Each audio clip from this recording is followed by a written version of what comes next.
बिस्मिल्लाहिर्रहमानिर्रहीम। अस्सलाम वालेकुम नाज़रीन, आप यूट्यूब चैनल देख रहे हैं। मैं इमरान खान हूँ।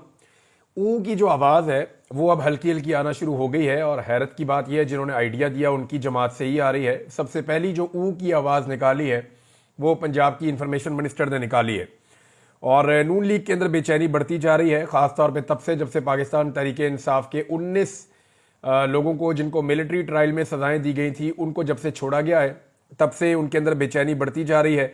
और बाहर निकल के उन्होंने जैसे इमरान खान साहब के दोबारा नारे लगाए, जैसे वो अपनी पार्टी के साथ वापस जुड़े, जैसे उन्होंने जुल्म और ज्यादती के खिलाफ आवाज़ उठाई और उनमें से कुछ की हालत जो है वो अच्छी भी नहीं है। जब इन सारी चीज़ों को PMLN ने देखा तो देखिए, एक पॉलिटिकल पार्टी के लिए ये तकलीफ की बात होती है कि उनकी अपोनेंट दूसरी पॉलिटिकल पार्टी के वर्कर पूरी ताकत के साथ अपने लीडर के साथ खड़े हैं और उनकी अपनी पॉलिटिकल पार्टी जो है वो वहां पे पब्लिक खड़ी नहीं होती उनके लीडर के साथ। तो ये एक मुकाबला चल रहा है ना कि कौन सा लीडर बेहतर है, कौन सी पार्टी बेहतर है।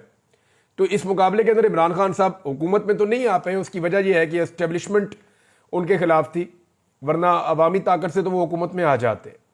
तो अब जो लोग इक्तदार में बैठे हैं वो सारी पॉलिटिकल पार्टीज परेशान है। मैंने पिछले वीलॉग में आपको बताया कि हर पार्टी का मुकाबला इमरान खान से है, लिहाजा सब पार्टियां इमरान खान को अपना सियासी दुश्मन समझती हैं या अपने लिए एक सियासी खतरा समझती हैं और उनकी पॉलिटिकल पार्टी को भी।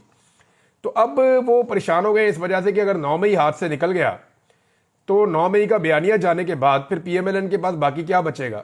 यानी आप उनसे कोई भी सवाल करें तो वो एक ही बयान देते हैं कि 9 मई, उसके अलावा तो उनके पास कोई और जवाब नहीं है। शाहिद मितला साहब है सीनियर जर्नलिस्ट, उन्होंने बड़ी मजे की बात की।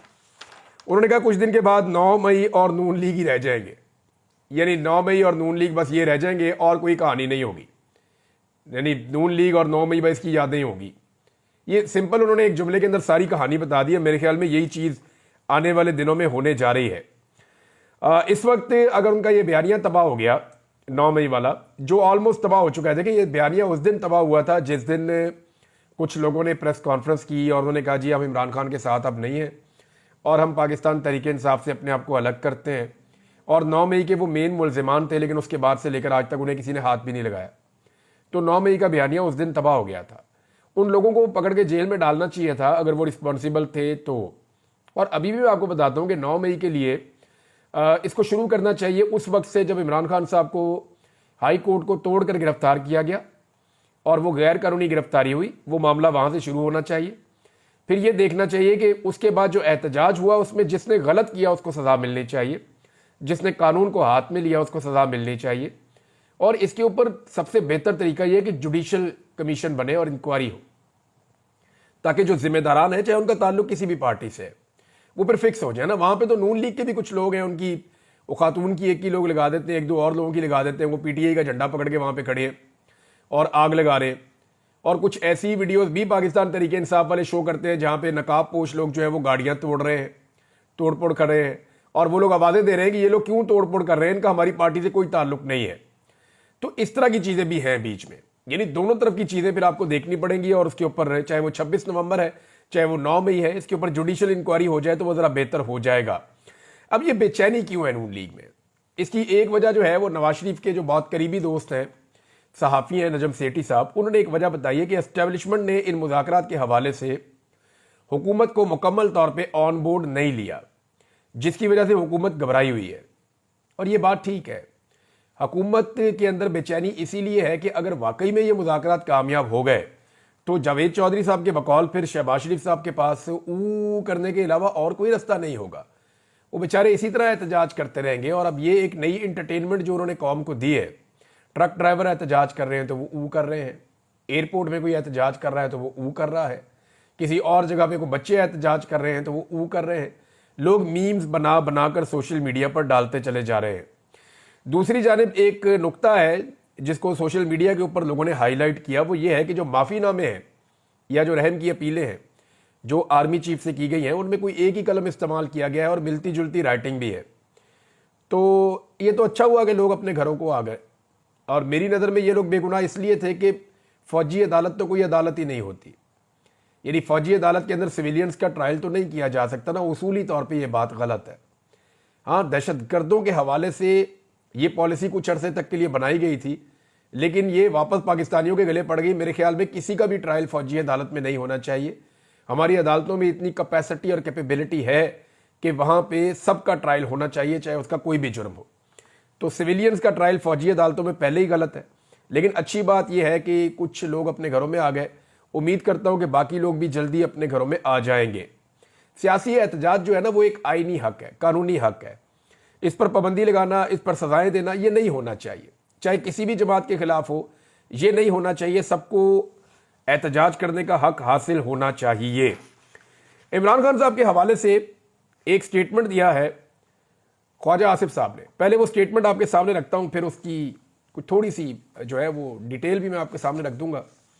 ख्वाजा आसिफ कहते हैं कि इमरान खान की हमायत में जितनी सपोर्ट अमेरिका और बरतानिया से आ रही है, ज़्यादातर सेहूनी बैकग्राउंड के लोग हैं।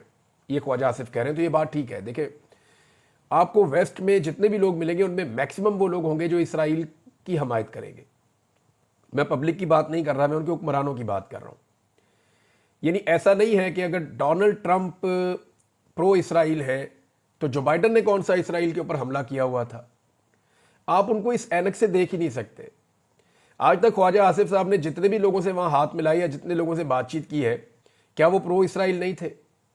क्या जाकर जब आपने जफ्फा डाला मैक्रोन को, आपके वजीर आज़म ने और बाकी सारे लोगों ने, जिसने तौहीन रसालत की थी, उसको जब आप लोगों ने जाके जफ्फा डाला, तो क्या वो प्रो इसराइल नहीं है?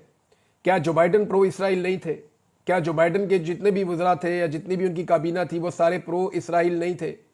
वो सारे भी प्रो इसराइल थे। उन्हीं के दौर में फ़लस्तीनियों के ऊपर तारीख का सबसे बड़ा जबर हुआ है गुज़िश्ता तकरीबन कोई 1.25 साल 1.5 साल में। तो ये सारे के सारे प्रो इसराइल हैं। आप ये नहीं कह सकते कि फ़लाँ था या फ़लाँ नहीं था। लेकिन वो अगर ह्यूमन राइट्स के मामले के ऊपर, हमने अपने मुल्क का मामला देखना है ना, कि हमारे मुल्क के मामले में मुदाखलत किसने की। तो जो बाइडन ने मुदाखलत की थी, उनकी इंतज़ामिया ने मुदाखलत की थी, पाकिस्तान में हुकूमत गिरवाई थी, और अब जो है आने वाली हुकूमत मुदाखलत नहीं कर रही, तो इससे सबको तकलीफ हो रही है। एक तो ये है कि अमेरिका में जितनी भी हुकूमतें बनती हैं वो ज़्यादातर इसराइल से हमायत रखती हैं। दूसरा, फिर अगर ऐसी बात है तो फिर आप दबाव में आने से इनकार कर दें, आप दबाव ले ही ना, आप किसी किस्म की हमायत को माने ही ना, आप डट कर खड़े हो जाएं। इमरान खान साहब अपनी जो आज़ादी है वो अदालत के ज़रिए से और अपनी अवामी तहरीक के ज़रिए से हासिल कर लेंगे। अल्टीमेटली तो आपको इमरान खान को आज़ाद करना पड़ेगा। राना सनाउल्लाह ने भी ये ख्वाहिश की है, बाकी बहुत सारी पॉलिटिकल लोग इस ख्वाहिश का इजहार कर रहे हैं। अभी राजा परवेज़ अशरफ साहब जो साबिक वज़ीर आज़म है, उन्होंने भी कहा, उनकी भी एक नन्ही सी ख्वाहिश है कि आसिफ अली जरदारी, नवाज शरीफ और इमरान खान साहब इकट्ठे होकर बैठ जाएं। जो है मुज़ाकरात का माहौल बन रहा है, लेकिन इमरान खान साहब ने जो है वो नवाज शरीफ साहब को तो 12वां खिलाड़ी करार दे दिया है। अब राजा परवेज़ अशरफ साहब के अंदर ये ख्वाहिश कब पैदा हुई और कैसे पैदा हुई, देखिए एक वाक़या भी हुआ उनके साथ। राजा परवेज़ अशरफ साहब को उनके इलाके में एक शादी में मदऊ किया गया, और देखें वो अगर चीफ गेस्ट हैं किसी शादी के अंदर तो फिर उनकी बड़ी हैसियत होनी चाहिए वहाँ पे। वो शादी में गए, वो स्टेज पे खड़े थे और राजा परवेज़ अशरफ की मौजूदगी में दूल्हे को जो नोटों के हार डाले जा रहे थे उन पे इमरान खान की फोटोज बनी हुई थी।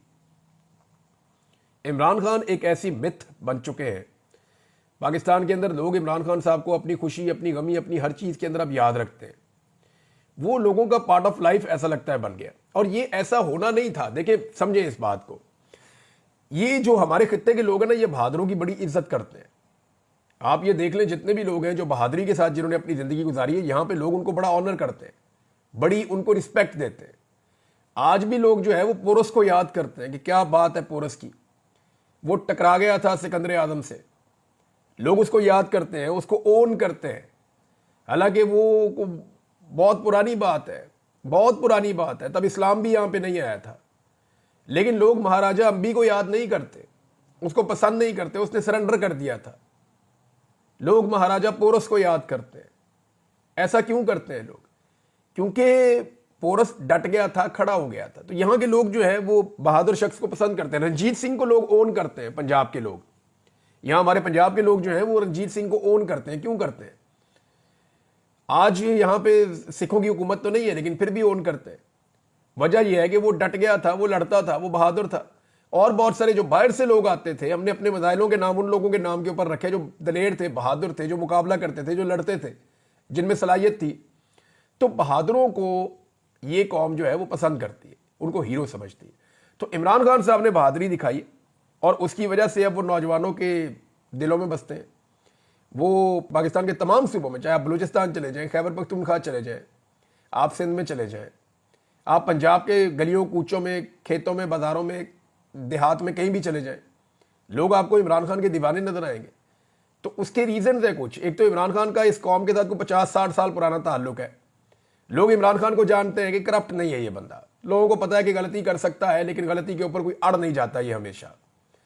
फिर लोग उसके करैक्टर को अच्छी तरह जानते हैं, करैक्टर की खामियां भी जानते हैं और उसकी खूबियां भी जानते हैं।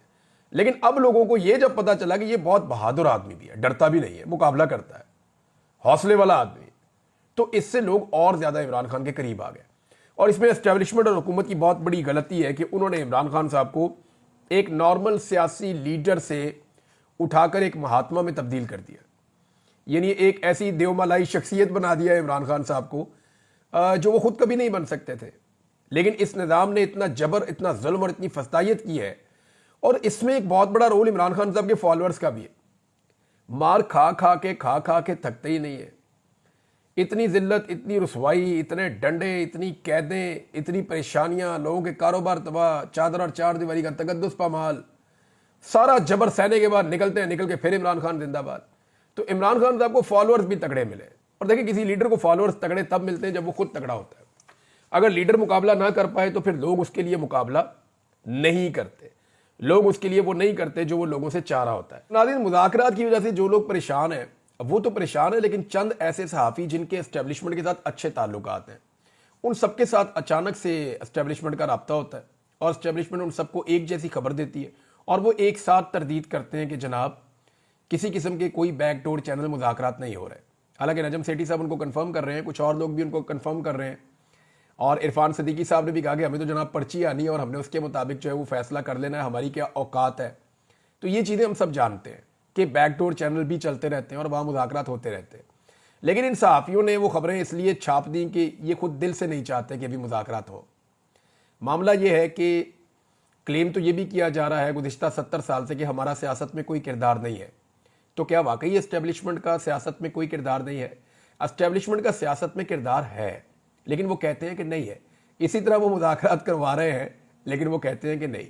महमूद खान अचकज़ई साहब ने जनाब एक स्टेटमेंट दिया है, ये अहम है स्टेटमेंट इनका। एक तो उन्होंने अयाज सादिक साहब को एक बहुत बड़ा चैलेंज कर दिया। उन्होंने कहा, अयाज सादिक साहब, आप रोज़ाना सुबह 4 कुल पढ़ के निकलते हैं, तो ज़रा आप उन 4 कुलों की कसम तो खाएं ना। हल्फन आप बताएं कि क्या आप कोयटा नहीं आए थे इलेक्शन से पहले? क्या आपने ये नहीं बताया था सबको कि आपकी बात हो गई है फ़ौज के साथ? आप फ़ौजी अफसरान के नाम ले लेकर नहीं कहते थे कि बात हो गई है, हमें 2/3 अक्सरियत मिलेगी? तो इस तरह से जो है वो अंदर से ये पोल खुल रहे हैं। आपको याद होगा कि अचकज़ई साहब पहले नवाज शरीफ साहब के साथ थे और जब रिजीम चेंज ऑपरेशन हो रहा था तो इमरान खान के अगेंस्ट थे। लेकिन जब उन्होंने देखा कि ये तो जुल्म और बर्बरियत की इंतहा है, ये तो हमें जमहूरियत के नाम के ऊपर इकट्ठा करके इन्होंने इमरान खान के खिलाफ उकसाया था, और अब ये सारे इकट्ठे होकर जमहूरियत को पक्का पक्का दफन कर रहे हैं और ये सारा फिक्स्ड इलेक्शन है। तो अचकज़ई साहब को जैसे ही मामला समझ आया तो उन्होंने जनाब अपनी रुख बदला और वो उस तरफ चले गए। लेकिन अब वो पोल खोल रहे हैं और सारी चीज़ें बता रहे हैं। अचकज़ई साहब ने शहबाज शरीफ साहब के बारे में भी एक बात की है। उन्होंने कहा, शहबाज शरीफ की जाली हुकूमत मुल्क को जानबूझकर खाना जंगी की तरफ लेकर जा रही है।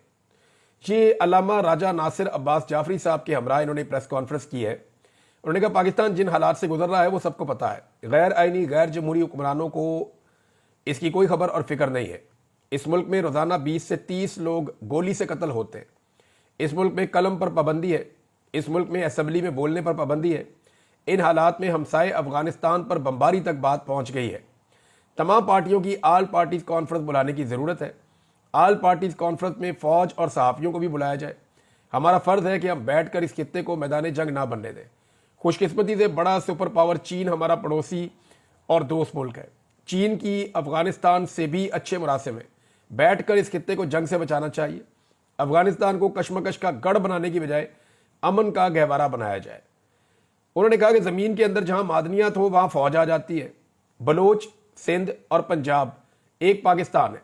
जहां मादनियात हैं वहां के लोगों को भी अंगेज किया जाए। जिस इलाके में मादनियात होती हैं उनके लोगों को हिस्सा मिलना चाहिए। कसदन और अमलन शहबाज शरीफ की जाली हुकूमत मुल्क को खाना बदोशी की तरफ लेकर जा रही है। अल्लामा राजा नासिर अब्बास साहब ने भी कहा कि ये हुकूमत अवाम का एतमाद खो चुकी है। हमारी दुनिया में कोई अहमियत नहीं है। पहले हमारा दुश्मन इंडिया था, अब एक नया दुश्मन बना लिया है, अपने ब्रादर इस्लामी मुल्क अफगानिस्तान को दुश्मन बनाया जा रहा है। बिलावल जरदारी और इसहाक डार एक बार भी वहां नहीं गए। हमारा कल्चर एक जैसा है, क्यों दुश्मनियां पैदा कर रहे हैं, ये अल्लामा राजा नासिर अब्बास साहब भी कह रहे हैं। तो पॉलिसीज के ऊपर तो तनकीद हो रही है और लगातार तनकीद हो रही है। एक नादरीन छोटी सी चीज़ और भी मैं आपको बताऊं कि पीपल्स पार्टी करती क्या है। पीपल्स पार्टी हर थोड़े अरसे के बाद जुल्म और बर्बरियत का मुकम्मल हिस्सा बनने के बाद अचानक से कहती है जी हम इसका हिस्सा नहीं है। मिसाल के तौर पे बिलावल ने अचानक कहना शुरू कर दिया जी कि हमारा इंटरनेट क्यों बंद होता है, हमारी सोशल मीडिया की पाबंदियां क्यों लगती हैं, नौजवानों की ज़बान बंद करने की क्यों कोशिश की जाती है। तो बार बार बिलावल ये कहते हैं, इनकलाबी बनने की कोशिश करते हैं, नूरा कुश्ती करने की कोशिश करते हैं। तो यार राणा सनाउल्लाह साहब ने जवाब दिया कि जनाब इंटरनेट से सोने से पाकिस्तान पीपल्स पार्टी अपने आप को अलहदा नहीं कर सकती। ये इंटरनेट से पता कब किया जाता है, जब पाकिस्तान तहरीक इंसाफ कोई इंसिडेंट या कोई इवेंट करने लगती है। जब भी कोई पॉलिटिकल इवेंट होता है, जब भी पाकिस्तान तहरीक इंसाफ निकलने लगती है, तो नौजवानों को दबाने के लिए या उनका पैगाम ज़्यादा दूर तक ना पहुंचे तो इंटरनेट बंद कर दिया जाता है। राणा सनाउल्लाह ने कहा पीपल्स पार्टी इस जिम्मेदारी से अपने आप को अलहदा नहीं कर सकती। अच्छा जी, एक चीज़ और है कि वज़ीर आला खैबर पख्तूनख्वा ने दोबारा से एक कन्फर्मेशन दी है और वो ये कह रहे हैं कि 45 बंदे अभी तक मिसिंग है। देखिए 60 बंदे इससे पहले वाली इन्फॉर्मेशन आई थी, इनको 15 बंदे और मिल गए। इनको आइडिया हो गया है कि 45 बंदे अब तक मिसिंग है जिनके बारे में पता नहीं चल रहा। अच्छा, जो मिसिंग है वो है कहाँ, इसके बारे में अलग अलग कहानियां आती रहती हैं। थोड़े दिन पहले मैंने आपको बताया था, एक इन्फॉर्मेशन मैंने आपको दी थी पिम्स अस्पताल वाली। अच्छा, ये मैंने आपको सोर्सेज भी उस वक्त इसलिए बताए थे कि मुझे ज़ाती तौर पे मैंने ये कहा भी था कि मुझे खुद से मैंने इसको इन्वेस्टिगेट नहीं किया, अब मैंने उसको इन्वेस्टिगेट करवाया। मैंने आपको सिर्फ वो बताया था जो शौकत बसरा साहब ने और ओन अब्बास बप्पी साहब की टीम ने मुझे सारी इन्फॉर्मेशन दी थी, क्योंकि ये दोनों लोग वहाँ गए थे, इन्होंने वीडियोज़ भी वहाँ पर बनाई थी और सारे सबूत इकट्ठे किए थे और देवर कन्विंस्ड कि ये ऐसा ही हुआ था। और वीडियोज़ वो महफूज पड़ी हैं अभी भी। उसकी बुनियाद पे वहाँ जो लोग थे उन्होंने एक कहानी बनाई थी और उन्होंने सारा कुछ जो बताया वो यहाँ तक मामला पहुँचा। अब एहतशाम अब्बासी साहब है, हमारे सीनियर क्राइम रिपोर्टर हैं, उनके साथ मेरी बात हुई थी। उन्होंने सारे मामले की तहकीकात की हैं और तय तक पहुँचे हैं और आज उन्होंने मुझे सारा कुछ बताया। तो जनाब जो तहकीकात के बाद चीज़ें सामने आई हैं वो मैं आपको बताता हूँ कि रेस्क्यू को इस शख्स की बॉडी मिली थी। ये जो बंदा जनूबी पंजाब का सादकाबाद का जिसकी लाश मिली थी, पुलिस ने इसकी बॉडी को मुर्दा खाने में पहुंचाया था। रिश्तेदार बॉडी लेने नहीं आ रहे थे पहले, बाद में उन्होंने किसी को भिजवाया वहां से और फिर बॉडी वसूल की गई। अच्छा, अब ये बाद में सारी की सारी कहानी ये सामने आई कि जनाब वहाँ बहुत सारी लाशें थी और वहाँ पे जो है वो ये बंदा डी चौक में मारा गया था। तो एहतशाम अब्बासी साहब की जो स्टोरी है उसके अंदर ये ऐसी कोई चीज़ साबित नहीं हुई। उन्होंने कहा देखें हम डिग आउट कर रहे हैं, हमें इस बात का पता है, ये अब्बासी साहब भी कहते हैं और बहुत सारे और जर्नलिस्ट भी कहते हैं कि इस्लामाबाद में जितनी लाशें अब तक 13 सामने आई है, बंदे इससे ज़्यादा मारे गए। 17 लाशें तो जर्नलिस्ट जो है उन्होंने आपस में जब बातचीत की तो वहां कंफर्म हो गई थी कि 17 बंदे तो इन्होंने कम से कम मरते हुए देखे हैं। ये तादाद 20 से ज़्यादा भी हो सकती है। कई लोग जो है वो बहुत ज़्यादा लाशों का भी कहते हैं कि इतनी ज़्यादा भी हो सकती है, 100 लाशों तक भी लोग कहते हैं कि हो सकती है। अभी भी पाकिस्तान तहरीक इंसाफ कह रही है कि जी हमारे 45 लोग गायब है, लेकिन उनकी लाशें कहाँ इस बारे में नहीं पता।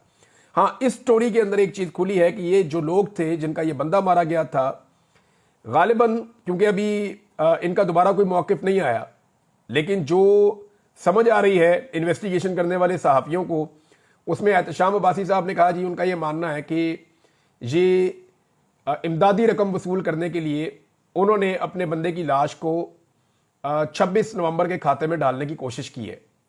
तो मेरी ये जिम्मेदारी है कि जो अब इसके ऊपर तहकीकात हुई हैं, जो चीज़ें सामने आई मैंने आपके साथ शेयर कर दी हैं। इससे पहले जो चीज़ें सामने आई थी वो भी मैंने आपके साथ शेयर कर दी थी।